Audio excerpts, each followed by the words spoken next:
Now, being a good, diligent journalist, I prepared lots and lots of questions last week ahead of this panel, and then events on Friday kind of threw quite a few of them out of the window. So I guess we should talk about that. I guess everybody in the room knows the movement or the intention to move. Universal, the biggest record company in the world, made its intention to buy EMI, which obviously Tony was involved with, which now results in a potential situation where we've got three majors, one of them controlling the guts of 50% of the markets, and everybody else kind of scrubbing around and trying to make a living in what's left. Well, this happened last Friday. Was it last Friday? Yeah, Friday. And I spent all that time avoiding any journalists or any calls from anybody because I didn't want to talk to anybody about it at all. So now you're making me talk about it, so there we go. This was an exclusive. The expected reaction, I think, from me would be to think that it was absolutely awful because I spent a lot of my time really head-to-head with Lucien Grange, who runs Universal, in really quite sort of,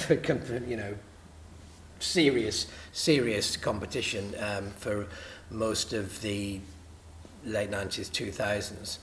And it was, and so, I suppose rivals would be the best way of describing it. But my reaction is actually, there's two reactions. From a competition point of view, who knows? I mean, who knows whether it's going to be any more difficult for medium-sized and smaller labels if Universal are that big rather than that big? Is that going to be a real material difference? I don't know, and I think it's down for the competition authorities in the major territories, Europe, UK, America, to make that decision and decide what parts of EMI Universal will be able to keep and what parts of EMI Universal will have to divest, because it's probably certain that they won't be able to keep everything, but I don't know, I'm not an expert in those areas. What I do feel a bit more qualified to talk about, though, is what it will mean to EMI's labels and EMI's artists. And I actually felt really quite positive about the news from that point of view, because the reason I left EMI was 3 or 4 months after they'd been bought by a private equity company.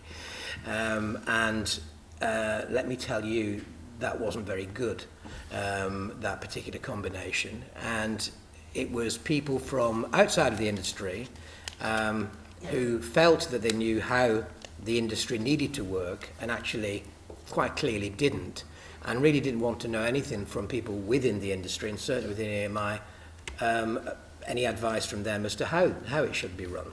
So I've been on the receiving end of people from outside of our industry coming in and making really quite radical and quite mistaken changes about with a company that had a huge amount of tradition and a huge amount of success, even right up until the final year. Universal are the number one company in the world. They are, whatever you say about them, they are very, very good at what they do.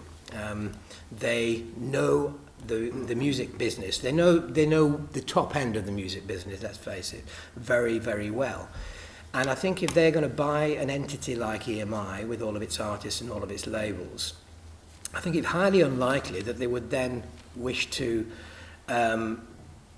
destroy the label structure and get rid of most of the artists. I mean, why would they have made the purchase in the first place? They're making the purchase with the knowledge of the industry, knowing the value of what they've bought. And what they've bought is a company that still, despite all of the times they've had in the last three years or so, still has a culture which is very different from Universal's culture. And I think that Universal, if they approach this in the right way, will appreciate that difference and see that actually that adds something to what they can present in the marketplace.